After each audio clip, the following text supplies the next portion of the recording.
Desde el inicio de la crisis sanitaria en República Dominicana y presentado la solicitud del señor Presidente de la República para que se declarara un estado de excepción, de manera particular el estado de emergencia, el Partido Revolucionario Moderno ha venido apoyando en cada una de las solicitudes posteriores las mismas. Es evidente que hemos hecho algunas críticas, algunas sugerencias, hemos en algún momento también acordado, como consecuencia de las realidades que se dan en el Congreso Nacional, espacios de tiempos menores a los solicitados, pero en sentido general el Partido Revolucionario Moderno ha estado a la altura del momento y ha dado una mano al gobierno dominicano en su solicitud a través del tiempo. Sin embargo, en esta oportunidad, y a nombre de mi organización política, quisiera dejar claro ante la opinión pública nacional y ante este hemiciclo que tanto en el Senado de la República como en la Cámara de Diputados, el Partido Revolucionario Moderno votará no por la solicitud de prórroga del estado de emergencia. Y en esta oportunidad, a diferencia de las anteriores, de manera muy particular de la última, no habrá espacios de parte nuestra para encontrar o construir un consenso diferente, sobre todo en el marco de las discusiones que se darán en la Cámara de Diputados. Y las razones por las cuales nos posicionamos de esta manera son muy sencillas y con mucho gusto quisiera darlas a conocer a ustedes y a todo el país. Los estados de excepción, un estado de emergencia, como su nombre muy bien lo indica, están pensados para momentos cortos. No están diseñados, no están originalmente pensados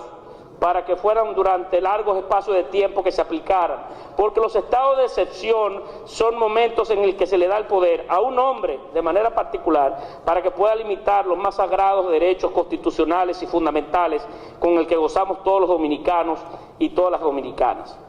Existe un test que los tratadistas más afortunados en estos temas han ido pensando a través del tiempo, en el que se puede conocer de la oportunidad o del grado de oportunidad para que un estado de emergencia pueda mantenerse en el tiempo. Ese test está basado en 3 pilares fundamentales. En primer lugar, la proporcionalidad, y es que las medidas que se tengan que pensar sean necesarias, un estado de emergencia o un estado de excepción para poderlas lograr. Sin embargo, en la medida que ha avanzado el tiempo y por las medidas que ha tomado el propio gobierno dominicano de ir aperturando la economía dominicana y dando muestra como por ejemplo la apertura casi por completa del comercio y teniendo días como el de las Madres, en donde inclusive autorizaron a que se aperturaran los grandes centros comerciales de la República Dominicana, parece que la proporcionalidad ha ido perdiendo también en el tiempo un tanto justificación. Son señales contraproducentes las que se envían al tiempo en el que hemos mandado aperturar todo el país y solicitan sin embargo poderes excepcionalísimos para poder hasta conculcar derechos fundamentales. Otro de los pilares tiene que ver con el fundamento legal o constitucional de la medida. Y también en la discusión, aun cuando haya tenido originalmente cierto sentido la aplicación de un estado de emergencia, en las solicitudes reiteradas del gobierno, donde inclusive hacen silencio o omiten la idea de que la propia ley no permite que los estados de emergencia puedan ser mayores o iguales que las prórrogas originales o las solicitudes originales, entonces también ha ido perdiendo en el tiempo, se ha ido diluyendo en el tiempo la propia fuerza legal o constitucional de la solicitud, porque se ha hecho caso omiso a la propia ley. Y por tercero, y mucho más fundamental en esta discusión, como un tercer pilar, son la fiscalización del mismo. Es la forma en la que podemos contar o contabilizar que esos esfuerzos que hemos hecho como país, esa cesión de nuestros propios derechos hayan podido tener sentido en el tiempo. Y tanto por las compras y contrataciones públicas, con 8 o 9 escándalos que se han dado de manera reiterada, como también en las informaciones que surgen del propio gobierno sobre el manejo de la epidemia, dan cuenta de que ese tercer pilar también ha ido perdiendo toda su base o toda su fuerza. Es muy característico, da mucha pena inclusive, que el día mismo en que el gobierno dominicano manda a este Senado de la República una solicitud para prorrogar el estado de emergencia, es cuando más niveles de casos de contagio en la historia de la enfermedad haya llegado a República Dominicana. Más de 500 casos se han reportado en un solo día, el mismo día que mandan el estado de prórroga.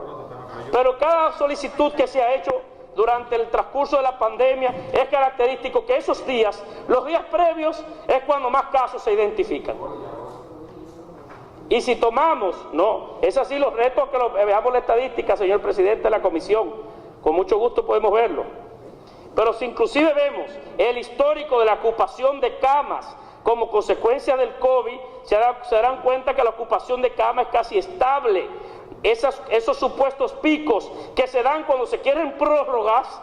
no van en correspondencia con el nivel de camas ocupadas en los hospitales públicos y privados de República Dominicana. No hay una correspondencia en ambos casos, porque si hay un pico de contagio, debe de haber más camas ocupadas.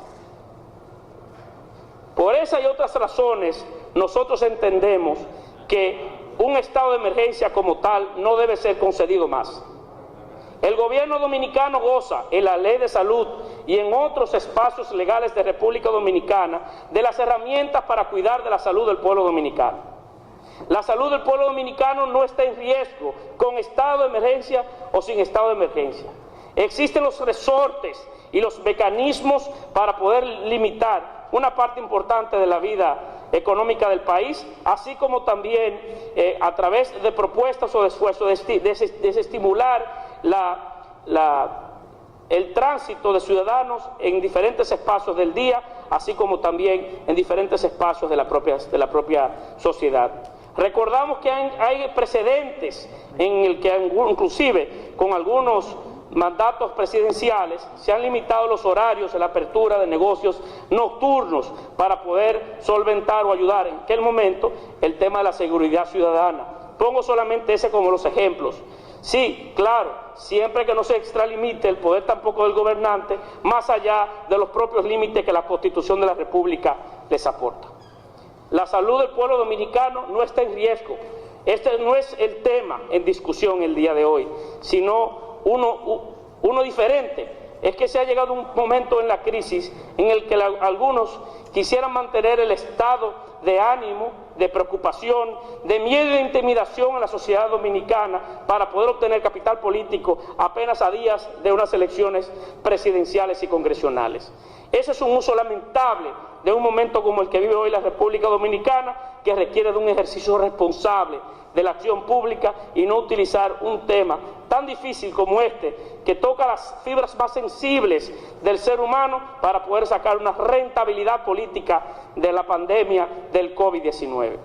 Vuelvo a reiterar, estaremos siempre prestos a dar una mano, a colaborar de manera propositiva, a ser útil en esta discusión. Pueden contar con los esfuerzos del Partido Revolucionario Moderno, pero entendemos que en las decisiones y las fases que ha invitado el gobierno dominicano a ir aplicando, pierde un tanto sentido proporcional y de oportunidad mantener en el tiempo un estado de emergencia que no va a contribuir adicionalmente a las fuerzas o a las capacidades que se tienen para salvaguardar la vida de los dominicanos y las dominicanas, que siempre tiene que ser el norte de todas las fuerzas políticas del país y del gobierno dominicano. Muchas gracias.